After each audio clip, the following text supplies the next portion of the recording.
हमने प्रीवियसली देखा था कि दो वेरिएबल्स में रिलेशनशिप कैसे होते हैं, यानी कि हमने ऑलरेडी कवर कर लिया है। जो पॉजिटिवली कोरिलेटेड होते हैं, निगेटिवली कोरिलेटेड होते हैं, और उन दोनों में क्या होता है, जीरो कोरिलेशन भी होता है, यानी कि किसी भी तरह का एसोसिएशन यानी कि रिलेशनशिप ना हो, यानी कि जो प्रोपोर्शनेट चेंज हो एक्स में वही चेंज वाई में ना हो, तब हम उसे बोलते हैं जीरो कोरिलेशन।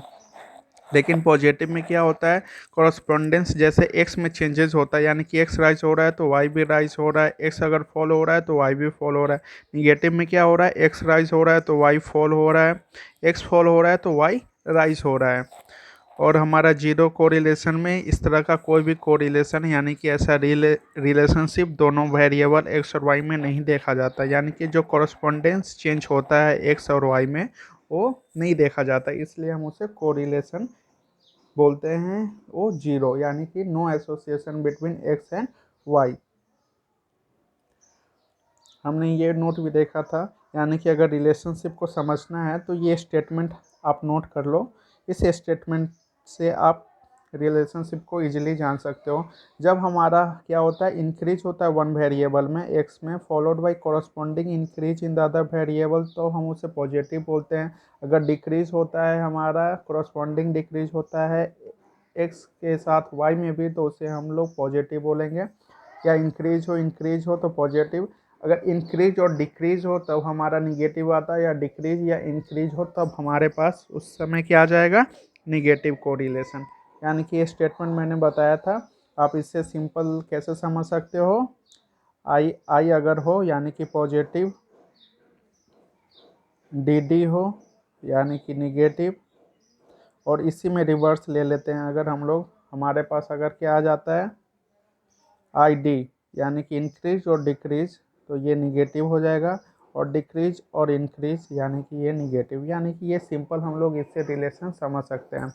यानी कि यहाँ से हमें पता चलेगा मूवमेंट और डायरेक्शन, यानी कि किस डायरेक्शन में हमारा वेरिएबल मूव कर रहा है according to the other variable. अब हम देखेंगे टाइप्स ऑफ कोरिलेशन। अब अगर हम टाइप्स ऑफ कोरिलेशन देखें तो हमारे पास दो आता है कोरिलेशन, यानी कि एक होता है हमारा लीनियर और एक नॉन लीनियर, यानी कि उसको हम लोग कर्वी लीनियर भी बोलते हैं।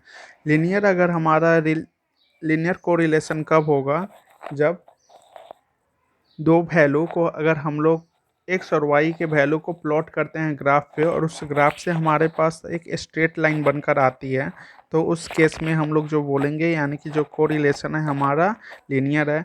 अगर दो वैल्यू को लेते हैं यानी कि उसमें जो रिलेशनशिप होता है वो हमारा क्या करेगा, वो हमारा ग्राफ स्ट्रेट लाइन ना बन के कर्व शेप में आ जाए, तो उस कर्व शेप को हम लोग बोलेंगे नॉन लीनियर। तो लीनियर क्या होता है, लीनियर कोरिलेशन हमारा होता है the ratio of change between two variables either in the same direction और इन द अपोजिट डायरेक्शन। यानी कि हमारा x का वैल्यू अगर राइज होगा तो y भी कॉरस्पॉन्डेंस वैल्यू जो होगा y का वो भी हमारा राइज होगा। अगर x का वैल्यू हमारा फॉल होगा तो y का भी वैल्यू अगर फॉल होगा तो हम लोग उससे बोलेंगे पॉजिटिव कोरिलेशन। और इस केस में हमारा जो होगा, सॉरी, अगर इंक्रीज तो इंक्रीज और डिक्रीज तो डिक्रीज। यानी कि इस केस में यानी कि क्या होगा, जो यूनिट चेंज होगा वैल्यू एक्स का, वहाँ पे एक कांस्टेंट चेंज होगा वैल्यू वाई में। यानी कि जो भी वैल्यू वाई का होगा, यानी कि एक्स का वैल्यू में जो भी होगा चेंजेस, वो वाई का वैल्यू भी अकॉर्डिंगली चेंज होगा। यानी कि change in Y equals to हमारा चेंज इन एक्स यहाँ पे आ जाएगा। यानी कि हमारा जो होगा चेंज वो कांस्टेंट इन नेचर होगा, उस केस में हमारे पास लीनियर आएगा। नॉन लीनियर कब होता है, if the corresponding to change in X other variable Y does not change at a constant rate. यानी कि उसमें हमारा कांस्टेंट रेट से चेंजेस नहीं आता है, तब वो हमारा कर्वी लीनियर कोरिलेशन कहलाता है। फॉर एग्जांपल हम ले सकते हैं, increase in one variable other variable increases correspondingly up to point, and after that with the increase in the first variable second one started decreasing। Then हम उस समय क्या हमारा आएगा, उसके बाद हमारे पास एक कर्व आ जाता है।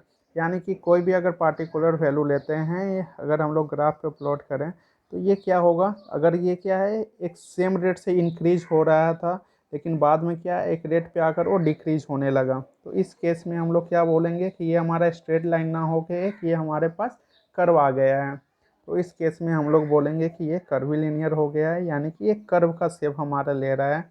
और लीनियर अगर होगा तो उसका जो रिलेशनशिप होता है हमारे पास ए प्लस बी ऑफ एक्स इस फॉर्म में आएगा, यानी कि जो भी वैल्यू हमारा एक्स में जो चेंजेज आएगा वाई में अकॉर्डिंगली उसी तरह का चेंजेज आए, उसको हम लोग बोलेंगे linear correlation.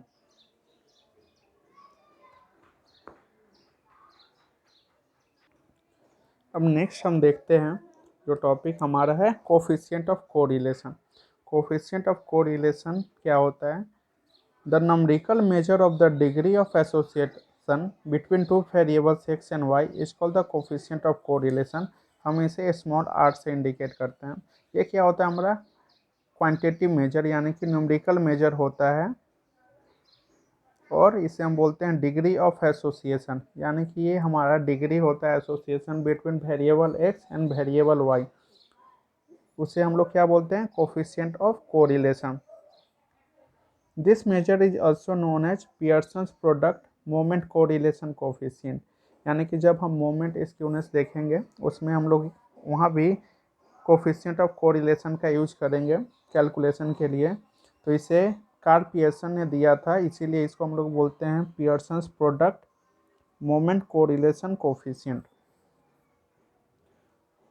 The correlation coefficient small r is defined as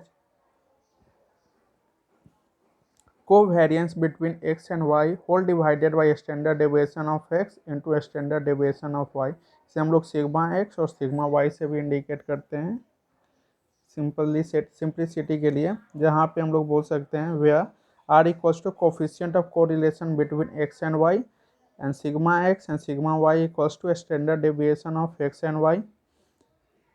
cov X Y यानी कि covariance between X and Y equals to 1/n into summation of X minus mean into Y minus Y mean. ये हमारा covariance of X and Y होता है। X बार Y बार हमारा mean होता है, यानी कि हम लोग इसको बोलते हैं एवरेज, और n हमारे पास यहाँ पे number of values of two variable X and Y, यानी कि कितने पेयर ऑफ वैल्यूज है हमारे पास वो हमारा इंडिकेट करता है n। यानी कि यहाँ से हम लोग coefficient of correlation find out कर सकते हैं, यानी कि कोफिशिएंट ऑफ कोरिलेशन हमारा जो है ये ही हमारे लिए मोस्ट इम्पॉर्टेंट है, यानी कि इसे हम कैलकुलेट करके हम लोग किसी भी दो वेरिएबल में क्या रिलेशनशिप हो रहा है, यानी कि उनका मूवमेंट वो किस डायरेक्शन में मूव कर रहे हैं। अब यानी कि यहाँ से हम लोग देखेंगे, यानी कि ये हमारे पास ये जो कॉन्सेप्ट है बहुत ही इम्पोर्टेंट है, और इससे रिलेटेड ही हम लोग सम्स करेंगे। इसका जो रेंज होता है वो हमेशा हमारा -1 to +1 ये होता है, यानी कि जो हमारा लोअर वैल्यू है वो -1 तक जा सकता है ना, अपर वैल्यू जो है हमारा यहाँ पे हमारा क्या है 1 तक जा सकता है, यानी कि और बाकी भी जितने भी हमारा कोरिलेशन कोफिशिएंट होगा वो हमारा वैल्यू जो होगा हमेशा -1 और 1 के बीच में ही होगा। हम इसे स्कैटर डायग्राम की हेल्प से समझेंगे। अगर फॉर एग्जांपल हम लोग से लेते हैं एग्जांपल के लिए, ये हमारा एक्सिस एक्स और ये अगर वाई है, तो इस केस में अगर हमारा जो वैल्यू होगा इस तरह से राइज होते जाएगा, यानी कि ये जो हमारा होगा ये परफेक्टली पॉजिटिव होगा, यानी कि इसका जो वैल्यू होगा यहाँ पे r इक्वल्स टू 1 होगा, यानी कि ये हमारा क्या है अपवर्ड डायरेक्शन की तरफ मूव कर रहा है, इसलिए जो होगा ये परफेक्टली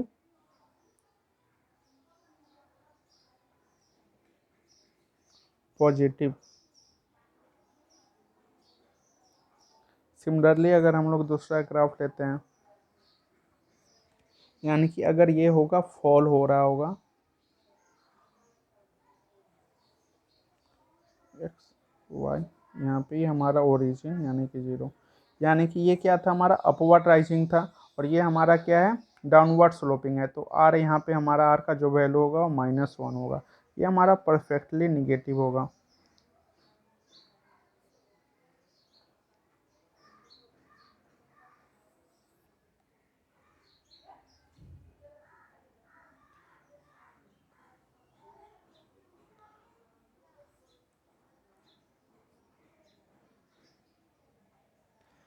अगर हमारा वैल्यू राइज की तरफ ही जा रहा है,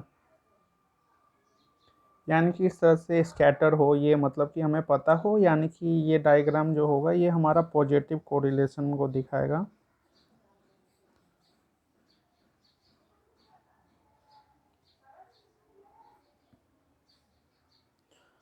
अगर कोई भी वैल्यू हमारे पास डाउनवर्ड की तरफ जा रहा है, यानी कि इस तरह का एसोसिएशन दिखा रहा है, तो ये हमारा जो होगा निगेटिव कोरिलेशन होगा। यानी कि इस तरह का देखो हम, मतलब कि डायग्राम को जब बोलेंगे यानी कि ये हमारा निगेटिव हो जाएगा।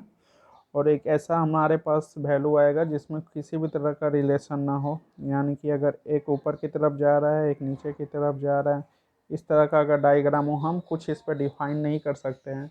यानी कि ये हमारा क्या हो जाएगा, जीरो कोरिलेशन कहलाएगा। ठीक है, जिसे हम लोग बोल सकते हैं अनकोरिलेटेड।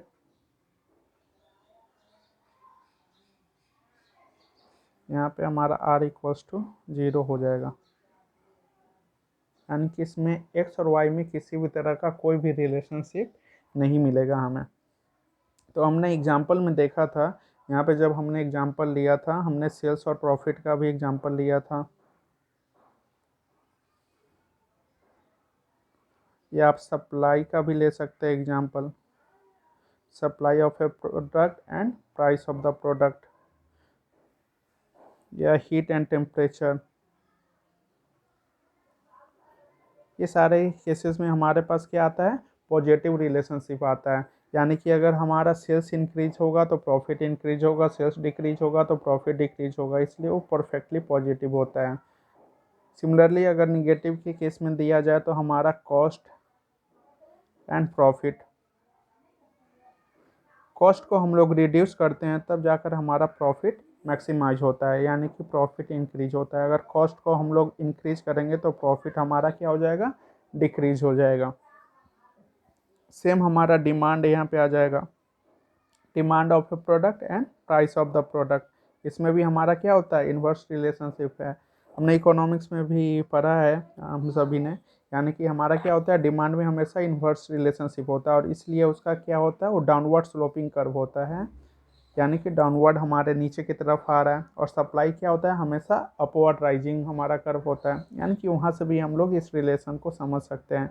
अगर इस तरह का एसोसिएशन हो, यानी कि हमारा मूवमेंट पता चले कि वो अप डायरेक्शन में है, यहाँ तो ये परफेक्टली बन गया है, लेकिन अगर आपका क्या होगा, कुछ ऊपर की तरफ कुछ नीचे की तरफ हो, तो एक हम लोग इफिशिएंट लाइन ड्रॉ कर देंगे, उसका मूवमेंट से हम लोग पता कर सकते हैं कि वो पॉजिटिवली कोरिलेटेड है या निगेटिवली कोरिलेटेड है।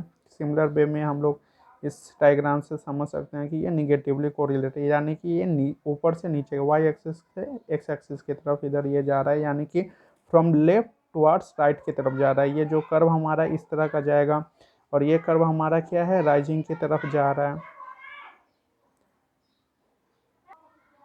यानी कि स्कैटर डायग्राम के थ्रू हम लोग क्या देखते हैं, pattern of spread of dots, यानी कि डॉट्स का स्प्रेड कितना है, और उसमें हमारा रिलेशनशिप, यानी कि उसके नेचर में वो कितना स्ट्रेंथ है, कितना वीक है, वो हमारे पास पता चल जाता है। यानी कि कोरिलेशन का रोल यहाँ पे बहुत ही इंपॉर्टेंट है। अगर यहाँ पे देखें तो हमारा किसी भी तरह का, ना हमारे पास स्ट्रेट लाइन आ रहा है, ना हमारे पास कोई कर्व बन रहा पा रहा है, तो इस सारे केसेस में हम लोग, यानी कि अगर इसको अगर एक सर्कल में ले ले तो ये सर्कल ये बनेगा, यानी कि कोरिलेशन हमारा इस तरह का बन रहा है, यानी कि ये हमारा जीरो कोरिलेशन बनकर आएगा।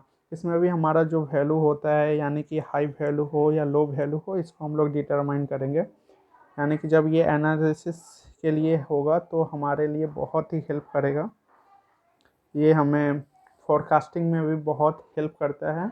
उससे हम लोग नेक्स्ट चैप्टर, यानी कि जब रिग्रेशन हम लोग सॉल्व करेंगे वहाँ पे देखेंगे।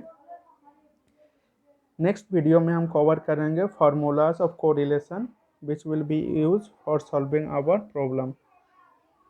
सो connected to this channel, and if you are new to our channel then subscribe it and hit the like button and if you find this video helpful, then share with your friends.